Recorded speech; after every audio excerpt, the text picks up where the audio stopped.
नमस्कार बच्चों, कैसे हैं आप सब। मैं उम्मीद कर रही हूँ अपने अपने घरों में स्वस्थ है, सुरक्षित हैं। देखिए बच्चों, हम अपना चैप्टर 10 पार्ट 10 खेती जमीन पूरा कर चुके थे।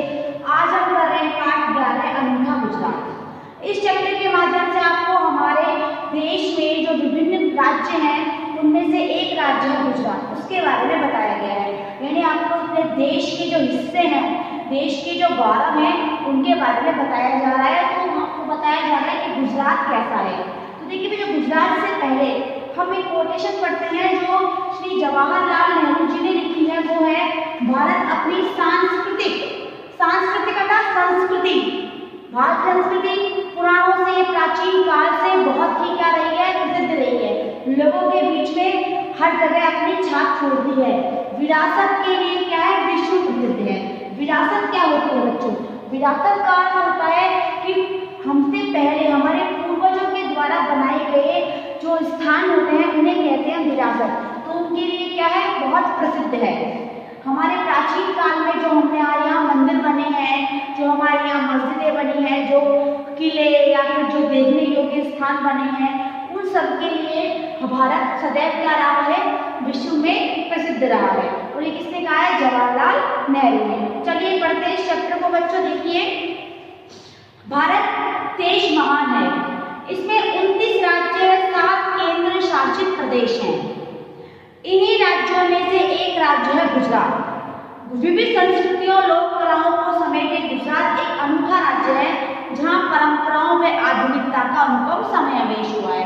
यानी गुजरात ने परंपराओं का भी आधुनिकता की परंपरा, यानी हमसे पहले जो हमारे पूर्वज थे, बहुत पहले, उनकी जो संस्कृति है उनका भी, और जो आधुनिक हम हैं हमारी भी संस्कृति, दोनों का क्या होता है वहाँ पर बहुत ही अच्छे ढंग से समावेश। तो देखिए बच्चों, पढ़ते हैं इसको।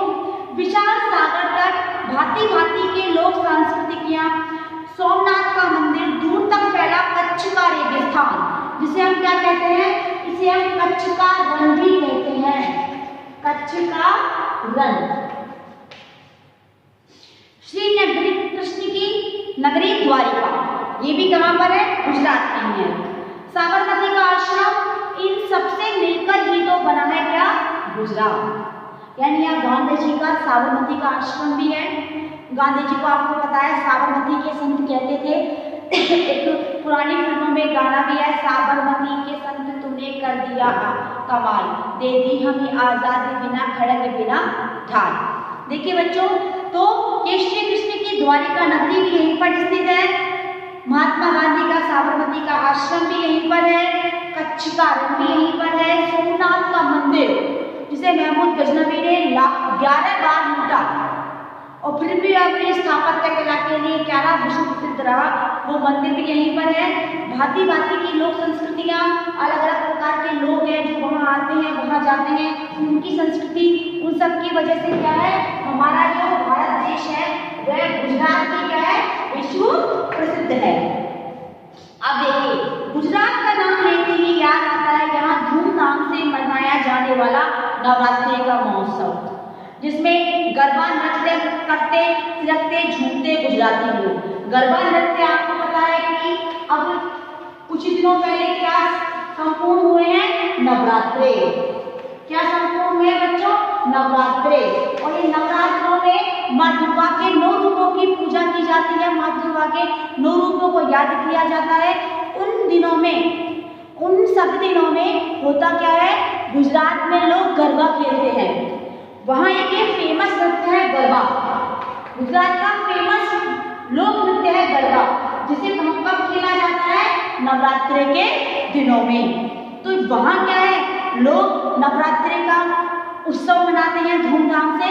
अब ये कोरोना वायरस चल रहा है, इस वजह से शायद इस उत्सव को मनाने में लोगों में थोड़ी क्या हुई, लोगों ने ऑनलाइन गरबा मनाया, लोगों ने अपने घरों में बैठकर गरबा नृत्य किया, लेकिन किया जरूर। लेकिन ये प्रसिद्ध कहाँ का है, गुजरात का। कहाँ का है बच्चों, गुजरात का। अब देखिए, पश्चिम भारत में स्थित गुजरात। पश्चिम भारत को आपको पता है यहाँ क्या है, उत्तर, यहाँ है दक्षिण, यहाँ है पूर्व और यहाँ है पश्चिम। तो गुजरात कहाँ है, सॉरी, पश्चिम भारत में स्थित गुजरात एक अन्य महत्वपूर्ण राज्य है। प्राचीन काल में यहाँ गुजरों का साम्राज्य होने के कारण इसे गुर्जर भूमि कहा जाता है और शायद इसी वजह से, इस गुर्जर भूमि के होने की वजह से इसका नाम क्या पड़ा बच्चों? गुजरात। मौर्य, गुप्त, प्रतिहार जैसे अनेक प्रसिद्ध राजवंशों ने यहाँ राज्य किया।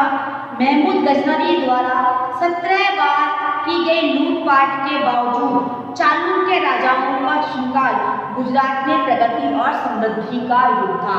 किनका युग? चालुक्य साम्राज्यों का, यानी चालुक्य जो राजा थे उनका युग कैसा रहा? यहाँ प्रसिद्धि का युग रहा, प्रगति का युग रहा। जबकि बताया मैंने अभी आपको, महमूद गजनवी ने 17 बार यहाँ पर अपना अधिकार किया था और सोमनाथ मंदिर को लूटा था। गुजरात ने अपनी परंपराओं को आज तक जीवित रखा है। प्रतिवर्ष 14 जनवरी को अहमदाबाद में मकर संक्रांति पर अंतर्राष्ट्रीय पतंग उत्सव मनाया जाता है। कब मनाया जाता है बच्चों? 14 जनवरी को। 14 जनवरी को हम भी मनाते हैं, हमारे यहाँ मकर संक्रांति, लोग पतंग उड़ाते हैं। उसी प्रकार अहमदाबाद में उड़ाया जाता है, पतंगें उड़ाई जाती हैं, लेकिन वहाँ अंतर्राष्ट्रीय पतंग महोत्सव मनाया जाता है। एक स्पेशल बात क्या है वहाँ की? यानी 14 जनवरी को वहाँ भी मकर संक्रांति मनाई जाती है, लेकिन वहाँ पर क्या होता है बच्चों? वहाँ अंतर्राष्ट्रीय पतंग महोत्सव मनाया जाता है।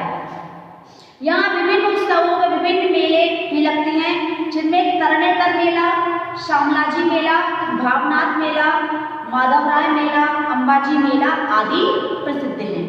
अंबाजी तो प्रसिद्ध है क्योंकि वहाँ पर नवरात्रों में गरबा का डांस होता है, जो वहाँ का प्रसिद्ध लोग करते हैं। नवरात्र में माँ अम्बा की पूजा होती है, तो अंबाजी का मेला तो वहाँ विश्व प्रसिद्ध होना ही होना है। राज्य का सबसे बड़ा वार्षिक मेला, वार्षिक मेला अर्थात जो वर्ष में सिर्फ एक बार लगता है। अर्धवार्षिक मेला अर्थात जो वर्ष में 2 बार लगता है। त्रैमासिक मेला जो 3 मास में एक बार लगता है, यानी साल में 4 बार लगता है वो त्रैमासिक मेला, जो साल में 2 बार लगता है वो अर्धवार्षिक, जो साल में 1 बार होता है वो वार्षिक। तो वार्षिक मेला किसका होता है? द्वारिका और डाकोर में, डाकोर में लगता है, जन्माष्टमी के अवसर पर लगता है। वर्ष में एक बार जन्माष्टमी आती है, आप जानते हैं। जन्माष्टमी को हम कृष्ण जन्माष्टमी के नाम से भी जानते आते हैं और इस दिन हम अपने आराध्य श्री कृष्ण का जन्मदिन मनाते हैं और यह उत्सव पूरे भारत में बहुत ही धूमधाम से मनाया जाता है। लेकिन जहाँ द्वारिका है, द्वारिका जहाँ कृष्ण का जन्म हुआ था, वहाँ तो ये बिल्कुल ही बहुत ज़्यादा प्रसिद्ध है। देखिए, नवरात्रि, डांगी दरबार आदि भी यहाँ के प्रमुख पर्व हैं। गुजरात कपास, मूंगफली, नमक व दूध के लिए भी अग्रणी है। गुजरात का दूध आपको पता है, हमारे यहाँ दूध कौन सा आता है? सरस। और गुजरात में कौन सा दूध आता है बच्चों? गुजरात का जो फेमस दूध है, जैसे हमारे यहाँ सरस के दूध की थैली मिलती है, आप जानते हैं राजस्थान का दूध है सरस, तो गुजरात का दूध कौन सा है? चलिए गया, मैं आपके ऊपर छोड़ती हूँ, आप मुझे बताएंगे। हमारी नेक्स्ट क्लास में मैं एक क्वेश्चन पूछूंगी कि गुजरात का जो दूध है उस दूध के ब्रांड का नाम क्या है, ये आपके लिए क्वेश्चन है। चलिए, दवाइयों के उत्पादन में तीसरे स्थान पर है।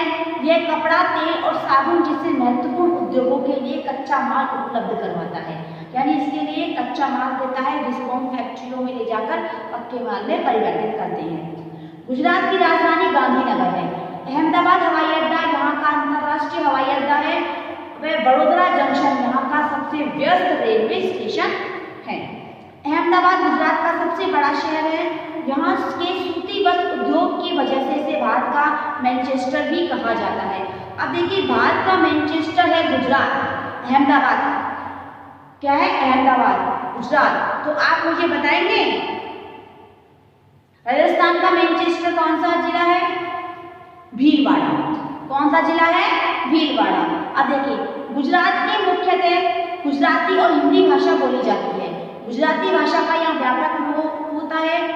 गुजराती में लिखित महात्मा गांधी की विलक्षण रचनाएं अपनी सादगी और अनूठेपन के लिए प्रसिद्ध हैं।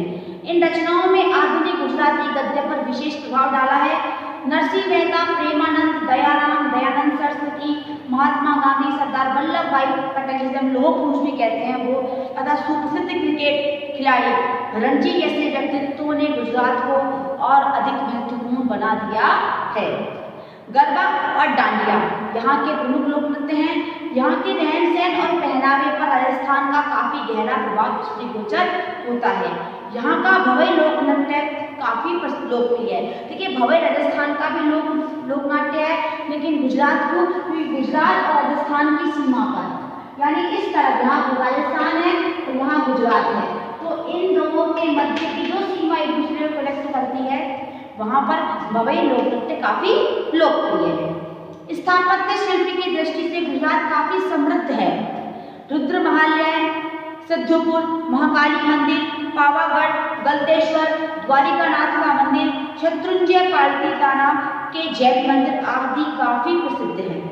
अहमदाबाद में सूरत के लघु मंदिरों का काष्ठ शिल्प व पौराणिक मूर्तियां दर्शनीय है। दर्शनीय अर्थात देखने योग्य है। गुजरात अपनी कला व शिल्प की वस्तुओं के लिए भी प्रसिद्ध है। गुजरात आने वाले पर्यटक जामनगर की बांधनी साड़ियाँ, बांधनी यानी बंदेज वाली साड़ियाँ, पाटन का उत्कृष्ट रेशमी वस्त्र, पटोला, खिलौने तथा पारंपरिक का इत्र खरीदना नहीं भूलते। इत्र मतलब स्प्रे। गुजरात की वास्तुकला शैली अपनी भव्यता व अलंकारिकता के लिए विख्यात है, जो सोमनाथ, द्वारिका, मोधरे, थान, गिरनार जैसे मंदिरों और स्मारकों के लिए संरक्षित है।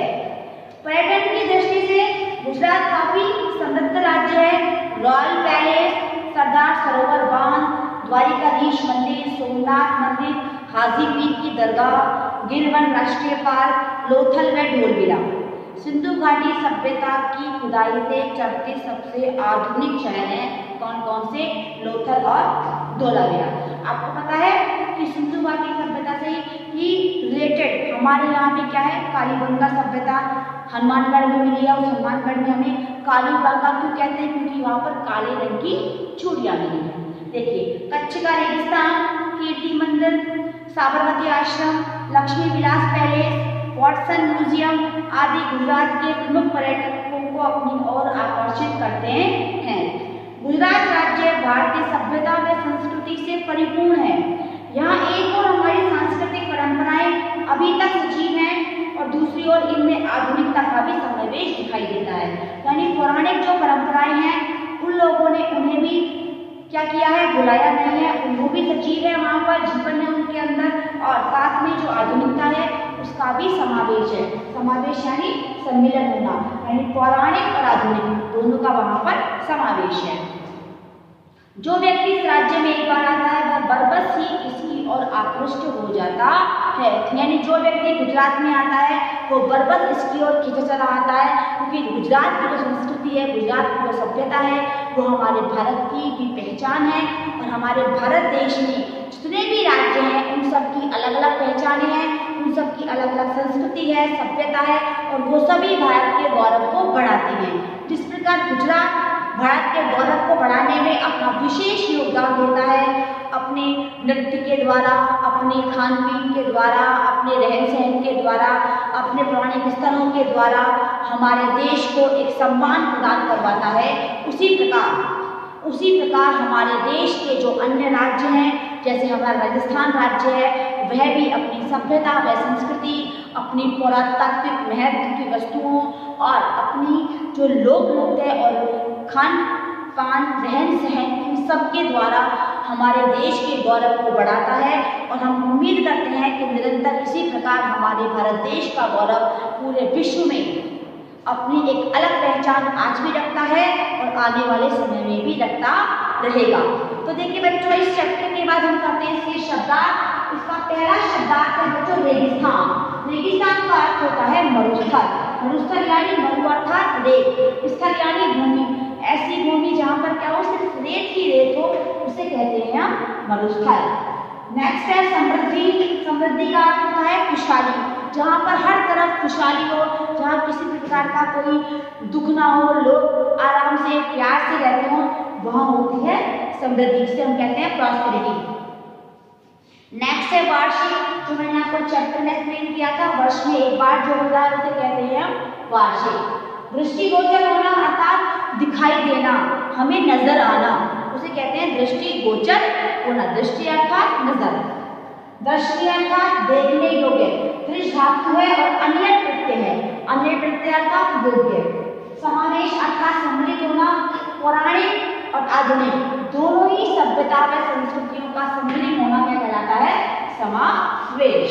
बरबस यानी बलपूर्वक, हमें अपनी ओर बलपूर्वक आकृष्ट करती हैं वो सारे जो महत्व की वस्तु है, पुरातात्विक महत्व की या आधुनिक महत्व की जो गुजरात में वस्तुएं हैं, वो सभी हमारा ध्यान अपनी ओर बरबस यानी बलपूर्वक आकृष्ट करती हैं। आकृष्ट यानी आकर्षित करती हैं, मतलब हमें मजबूर करती हैं कि हम उन्हें देखें, क्योंकि वो कैसी हैं? दर्शनीय, देखने योग्य हैं। क्योंकि जवाहरलाल नेहरू ने भी आपके सामने कहा है कि भारत अपनी सांस्कृतिक विरासत के लिए विश्व प्रसिद्ध है।